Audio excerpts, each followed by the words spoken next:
Today we will discuss about the nursing process. That is the in the nursing process, first that was the nursing assessment. We have already discussed about the nursing assessment. Okay.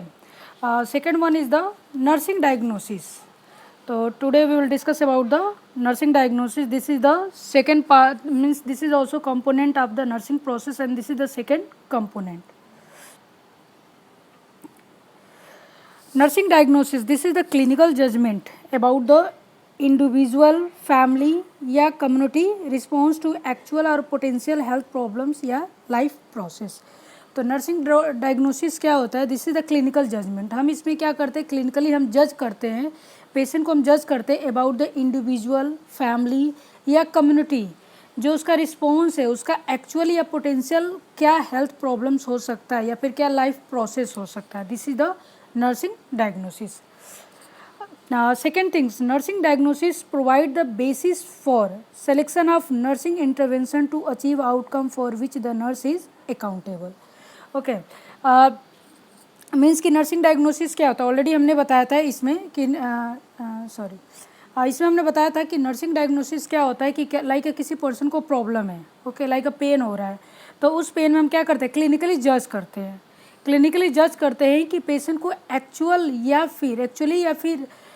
Actually क्या problem है, और उसके base पे हम क्या करते हैं? Nursing intervention करते हैं, so that we can achieve the outcome, जिसके लिए कि नर्स क्या अकाउंटेबल मीन्स होता है कि नर्स उस पेशेंट के लिए रिस्पॉन्सिबल है. Benefits of nursing diagnosis. अब नर्सिंग डायग्नोसिस के क्या बेनिफिट्स है? First one, nurse it also gives a common language. Nursing diagnosis क्या करता है? जितनी भी नर्सेज होती है वो are working in the hospital, उनके लिए एक कॉमन लैंग्वेज क्या होता है? यूज होता है इन द नर्सिंग डायग्नोसिस.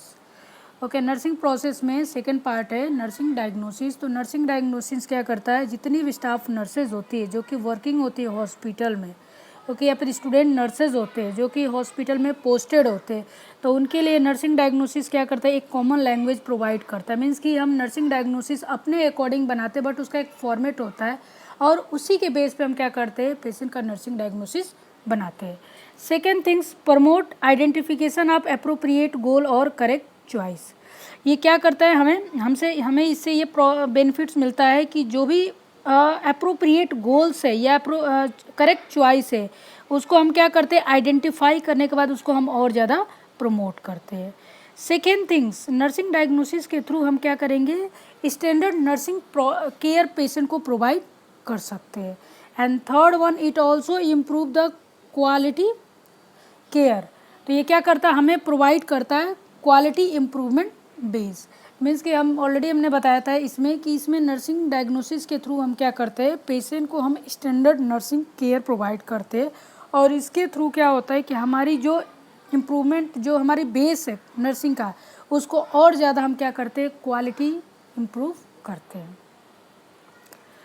अब क्या है नर्सिंग डायग्नोसिस में? नर्सिंग डायग्नोसिस के अंदर 2 या 3 पार्ट्स होते हैं. ओके, नर्सिंग डायग्नोसिस के अंदर क्या है कि टिपिकली हियर देयर आर 2 और 3 parts. Okay, in the first 2 parts, like बताया ना कि नर्सिंग डायग्नोसिस में कितने कंपोनेंट्स होते हैं? मे बी 2 कंपोनेंट्स होते हैं या 3 पार्ट्स हो सकते हैं या फिर स्टेटमेंट होते हैं. Okay, in the 2 parts nursing diagnosis, the first component is a problem statement. Okay, तो फर्स्ट 2 पार्ट में कितने टाइप्स को? Once again here components of the nursing diagnosis में 2 तरह के होते हैं नर्सिंग डायग्नोसिस, या फिर हम 2 तरह से नर्सिंग डायग्नोसिस बना सकते हैं. फर्स्ट वन क्या है कि 2 पार्ट नर्सिंग डायग्नोसिस होता है, और सेकेंड वन क्या होता है? That is the 3 part nursing diagnosis. तो इस 2 पार्ट नर्सिंग डायग्नोसिस में जो फर्स्ट कंपोनेंट होता है that is the problem. Patient को क्या प्रॉब्लम हो रही है? प्रॉब्लम स्टेटमेंट होता है या फिर डायग्नोस्टिक लेवल होता है, जो कि नंदा के द्वारा दिया गया होगा. ठीक है, नंदा के द्वारा जो दिया गया है उसके द्वारा हम क्या करते हैं कि इसमें हम प्रॉब्लम स्टेटमेंट या फिर एक्चुअल में पेशेंट को क्या प्रॉब्लम हो रही है उसको हम क्या करते हैं? फर्स्टली हम करते हैं. सेकेंड में हम क्या करते हैं? क्या रीज़न है, एटियोलॉजी क्या है. देन बोथ जो दोनों पार्ट्स होते हैं, फर्स्ट और सेकेंड पार्ट, ये दोनों क्या करते हैं? एक दूसरे के साथ इंटरलिंक होते हैं। Okay, once again guys, in the first two part nursing diagnosis, this is a mainly means कि ये क्या होता है, अकॉर्डिंग टू नंदा होता है, नंदा के अकॉर्डिंग ये होता है, जिसमें फर्स्ट में हम क्या करते हैं कि पेशेंट को क्या एक्चुअल में प्रॉब्लम हो रही है, एंड सेकेंड थिंग्स जो प्रॉब्लम हो रही है वो किसकी वजह से हो रही है। तो ये first two parts nursing diagnosis में। थ्री पार्ट जैसे कि इसमें एग्जांपल दिया गया, disturb body image related to the loss of left lower extremity. अब आपको यहाँ पे क्या दिख रहा होगा, यहाँ पे दिख रहा होगा टू पार्ट्स है। Okay, first one is the disturb body image, ये क्या है, दिस इज द फर्स्ट, ये क्या है, फर्स्ट है डिस्टर्ब बॉडी इमेज। पेशेंट की बॉडी इमेज क्या है, डिस्टर्ब है, ड्यू किसकी वजह से, रिलेटेड टू, राइट मीन्स क्या है, that is the related to. अब यहाँ पे loss, that is the loss of the left lower extremity, this is the cause, ये क्या है, दिस इज द कॉज। तो इसके थ्रू भी हम क्या करते हैं, नर्सिंग डायग्नोसिस बना सकते हैं। दूसरा है, दूसरा कंपोनेंट्स है, that is the three part nursing diagnosis statement. इसके अंदर क्या होता है कि पेशेंट को प्रॉब्लम होता है, फर्स्ट वन प्रॉब्लम करते हैं, सेकेंड वन हम क्या करते हैं, एटियोलॉजी करते हैं, एंड थर्ड वन हम क्या करते हैं, साइन या सिम्टम करते हैं। ओके, तो थ्री पार्ट नर्सिंग डायग्नोसिस में क्या है कि इसमें थ्री कंपोनेंट्स होते हैं। फर्स्ट वन पेशेंट की प्रॉब्लम क्या है, सेकेंड वन किसकी वजह से हो रहा है, एंड देन हमें क्या साइन एंड सिम्टम्स दिख रहा है। ओके, तो join to the first two components by connecting phrase, जैसे कि हमें ये दिखाइए, ineffective airway clearance. Ineffective airway clearance means क्या होता है कि जो म्यूकस का सिक्रीशंस हो रहा है वो क्या रेस्पिरेटरी ट्रैक्ट के अंदर एक्यूमुलेट हो गया है, ठीक है, और जिसकी वजह से क्या हो रहा है, पेशेंट को इन इफेक्टिव एयरवे क्लियरेंस है। तो उसकी वजह से क्या हो रहा है, अब क्या है, रिलेटेड टू द फटीग। अब किसकी वजह से हो रहा है, रिलेटेड टू द फटीग, इसकी वजह से किसकी वजह से होता है। फर्स्ट वन क्या है यहाँ पे, वंस अगेन आप लोगों को थोड़ा सा और क्लियर हो जाएगा।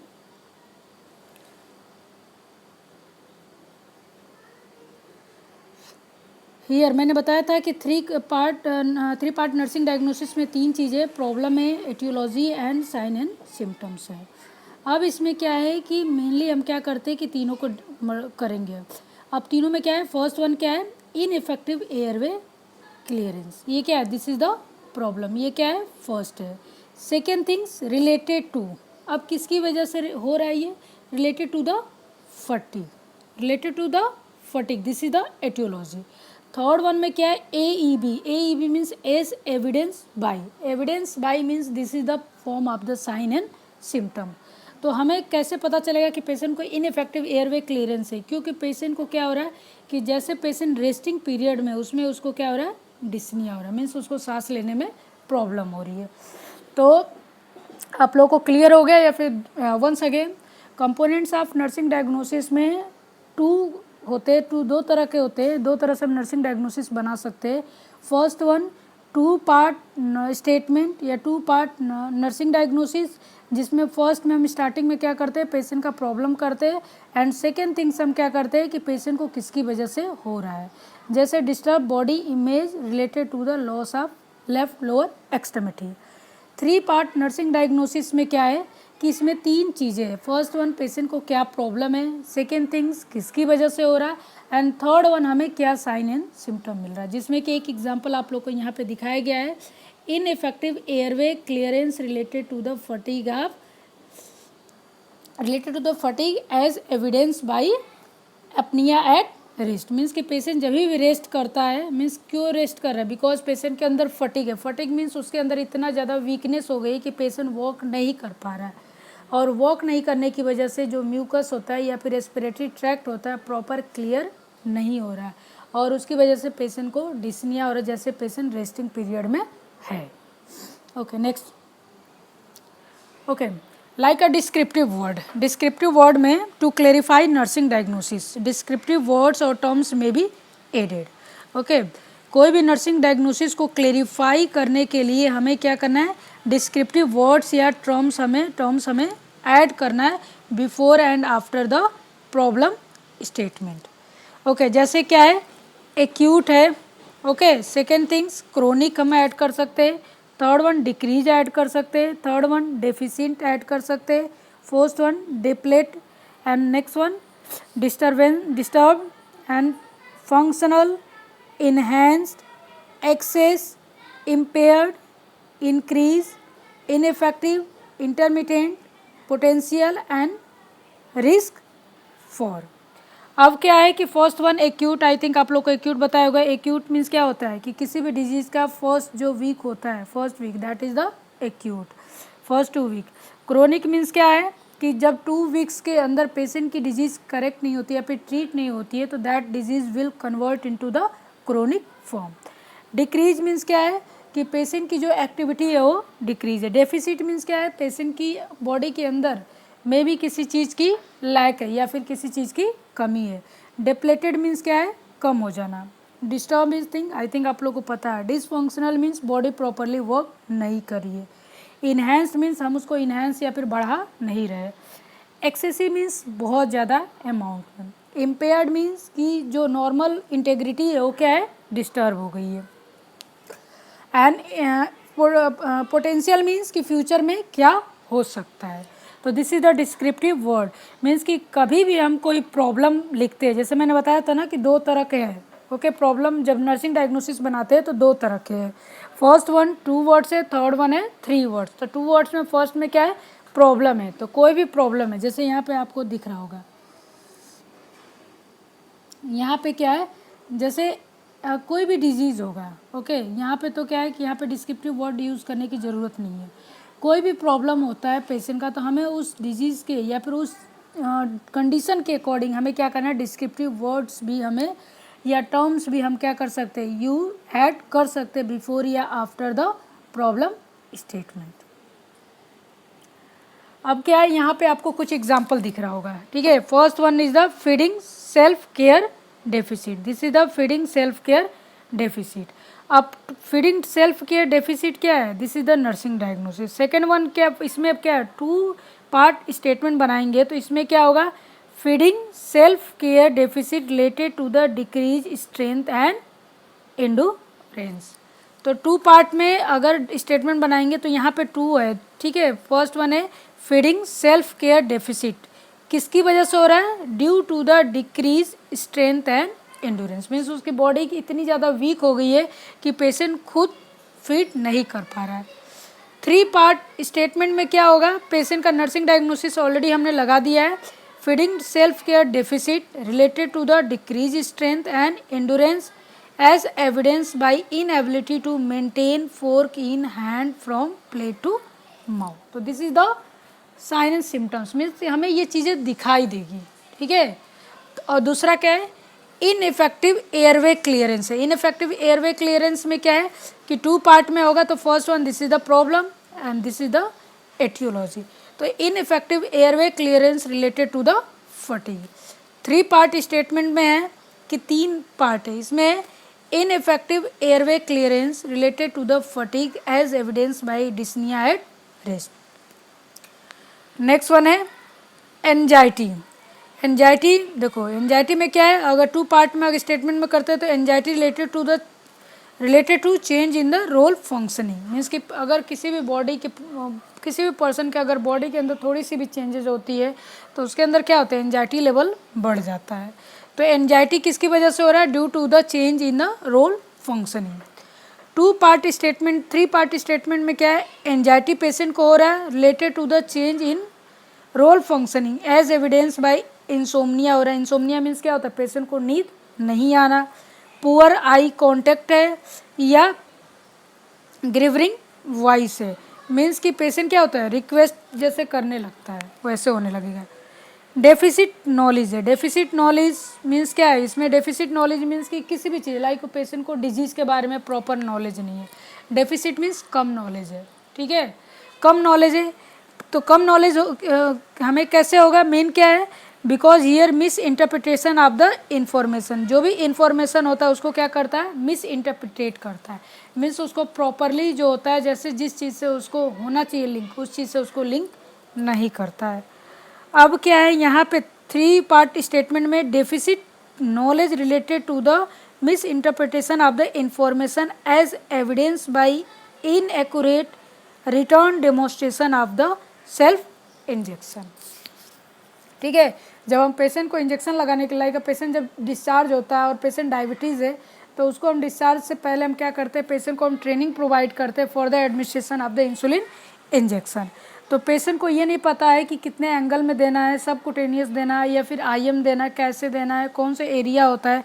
तो क्या करेगा पेशेंट, जो अगर हम उसको बोलेंगे कि इंजेक्शन लगाने के लिए, तो क्या करेगा, या फिर इंसुलिन लगाने के लिए बोलेंगे, तो पेशेंट क्या करेगा, हमें क्या दिखाई देगा, इन accurate return demonstration of self injection, okay, because it is mainly due to the deficit knowledge, okay. Third one क्या है, this is the spiritual distress, okay, spiritual distress that is related to the separation from the religious ties, okay. अब क्या है इसमें 3 part statement में क्या है कि spiritual distress related to the separation from the religious ties as evidenced by crying and withdrawal.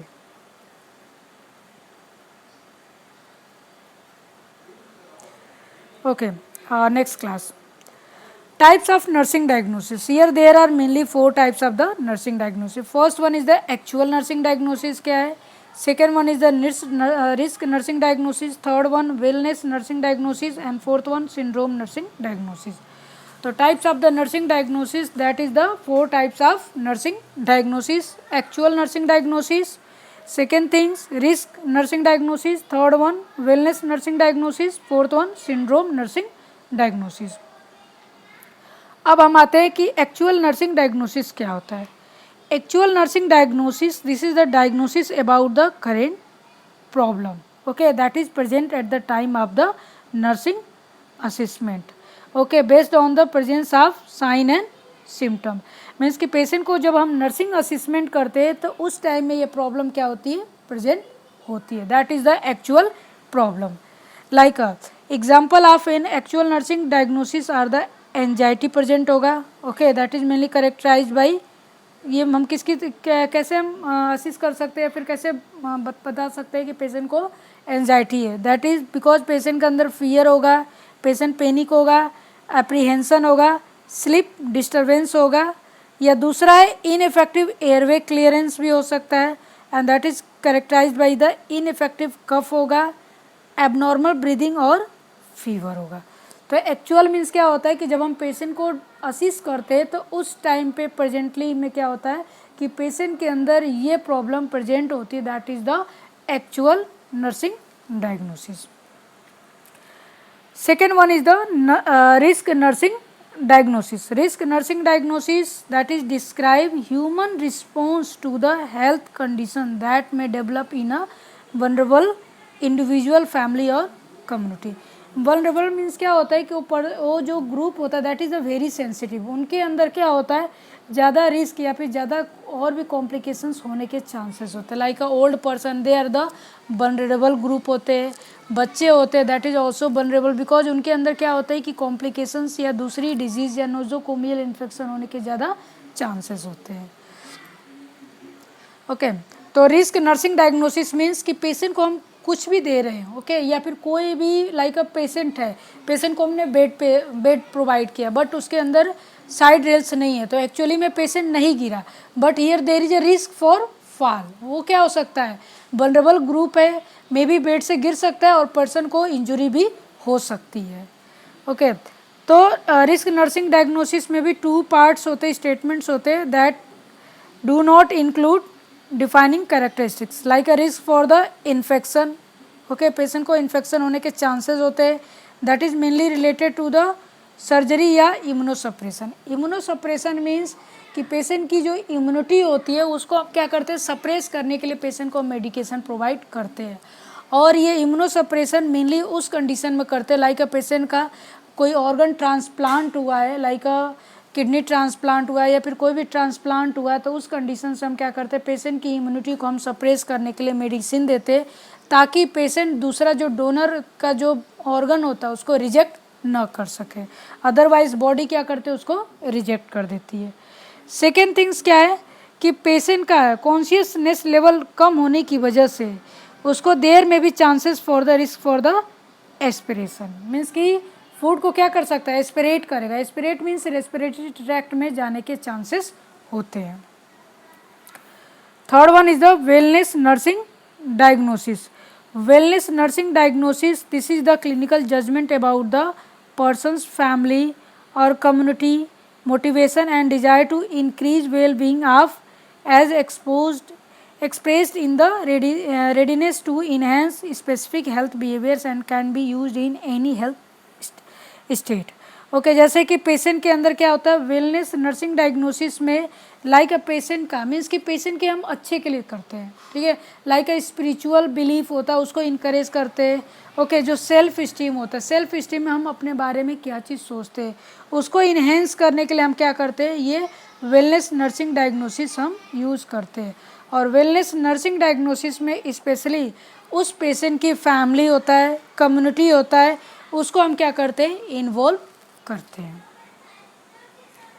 Next one is the syndrome nursing diagnosis. Syndrome means होता है here there is a cluster of the nursing diagnosis, means कि बहुत सारे patient को problems हो रही है और उसकी वजह से कई प्रॉब्लम्स को हम क्या करते हैं, मिला के जब एक नर्सिंग डायग्नोसिस बनाते हैं तो उसको हम बोलते हैं क्लस्टर सिंड्रोम नर्सिंग डायग्नोसिस। तो सिंड्रोम मीन्स क्या है, this is the clinical judgement that describe specific cluster of nursing diagnosis that occur together, जो कि एक ही साथ पेशेंट के अंदर पाया जाता है। और हम उस दोनों का क्या कर सकते हैं, दोनों प्रॉब्लम को हम एक ही इंटरवेंशन से हम उनको ट्रीट कर सकते हैं। जैसे कि एग्जांपल में क्या है, relocation stress syndrome. Relocation means एक जगह से दूसरी जगह जब हम शिफ्ट होते हैं तो, और दूसरी चीज़ क्या है, स्ट्रेस भी है। तो रीलोकेशन स्ट्रेस सिंड्रोम को हम क्या करते हैं, एक ही इंटरवेंशन से हम उसको करेक्ट कर सकते हैं। लाइक अ पेशेंट को हम इंकरेज करेंगे कि जो भी उसके एज के जितने भी पर्सन्स हैं उनके साथ क्या करना है, मीन्स अपने ग्रुप बनाना है, वॉकिंग के लिए जाना है, जो भी स्पिरिचुअल एक्टिविटी होता है आप उस सोसाइटी में कर सकते हो। तो ये सारी चीज़ों के लिए हम, दोनों चीज़ों के लिए हम क्या करते हैं, एक ही इंटरवेंशन यूज कर सकते हैं। ओके तो दिस इज यहाँ तक। If anyone have any doubt please ask me dear. Here now next one is the difference between medical and nursing diagnosis. This is the very important. ये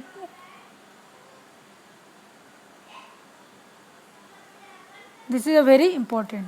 Okay, difference between medical and nursing diagnosis. Nursing diagnosis, this is the clinical judgment about individual, family or nursing diagnosis हम क्या करते हैं, clinically जज करते हैं about the individual, family, community response to actual और potential health problems और life process. जबकि मेडिकल डायग्नोसिस में क्या करते हैं कि identification of a disease condition based on a specific evaluation of physical sign, symptoms, history, diagnostic test and procedure, उसके base पे हम क्या करते हैं, डिजीज़ को आइडेंटिफाई करते हैं। और इसमें हम क्या करते हैं, पेशेंट को हम जज करते हैं, फैमिली को जज करते हैं, किसी भी चीज़ के लिए एक्चुअली में पेशेंट का क्या रिस्पॉन्स है या फिर फ्यूचर में क्या रिस्पॉन्स हो सकता है। बट मेडिकल डायग्नोसिस में हम क्या करते हैं कि बहुत सारी चीज़ों को मिला के तब हम क्या करते हैं, एक डायग्नोसिस बनाते हैं। नर्सिंग डायग्नोसिस में सेकेंड वन में क्या है कि goal of nursing diagnosis is to identify actual and potential response. Goal क्या है नर्सिंग डायग्नोसिस का, जो भी एक्चुअल मीन्स कि प्रेजेंटली क्या हो रहा है और आगे क्या रिस्पॉन्स हो सकता है उसको क्या करना है, उसको हमें आइडेंटिफाई करना है। और मेडिकल डायग्नोसिस में क्या है कि goal of medical diagnosis is to identify the cause of a illness और injury and design a treatment plan, और उसके अकॉर्डिंग हम क्या करते हैं, ट्रीटमेंट प्लान डॉक्टर्स करते हैं। थर्ड वन क्या है, nurse treat problem within scope of independent nursing practices. Nursing diagnosis क्या होता है कि because our nursing is also limited, हमारे नर्सिंग में क्या होता है, लिमिटेड बाउंड्री होता है और उसी बाउंड्री के अंदर क्या होता है, we have to do.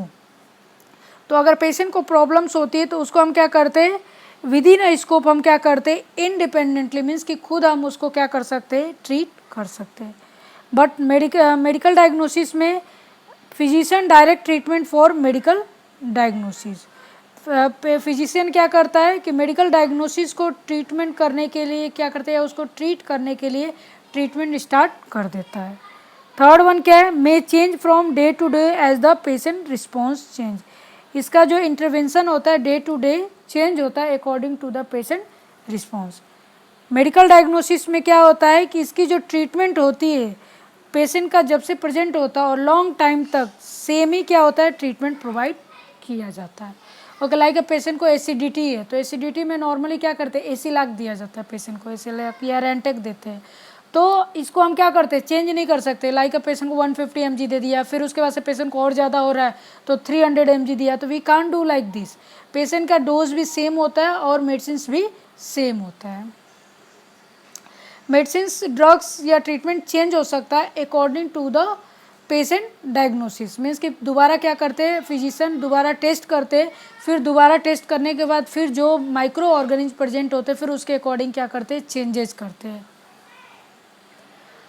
Okay, nursing diagnosis for the medical diagnosis. Like यहाँ पे क्या है, पेशेंट को क्या है, यहाँ पे मेडिसिन में क्रोनिक ऑब्स्ट्रक्टिव पल्मोनरी डिजीज़ है। यहाँ पे क्या है, क्रोनिक ऑब्स्ट्रक्टिव पल्मोनरी डिजीज़ है, तो इसमें क्या होगा, इनइफेक्टिव ब्रीदिंग पैटर्न होगा। सेकेंड थिंग्स क्या है, यहाँ पे एक्टिविटी इनटॉलरेंस है, तो इसमें क्या होगा, सेरिब्रोवास्कुलर एक्सीडेंट है। सेरिब्रोवास्कुलर एक्सीडेंट मीन्स होता है पेशेंट को ब्रेन के अंदर क्या होगा कि जो ब्लड वेसल्स होती है वो क्या हो जाती है, रप्चर हो जाती है, और रप्चर होने की वजह से पेशेंट प्रॉपरली वर्क नहीं कर पाता है। थर्ड वन है एपेंडेक्टमी। एपेंडेक्टमी में क्या होगा, पेशेंट को एक्यूट पेन होगा।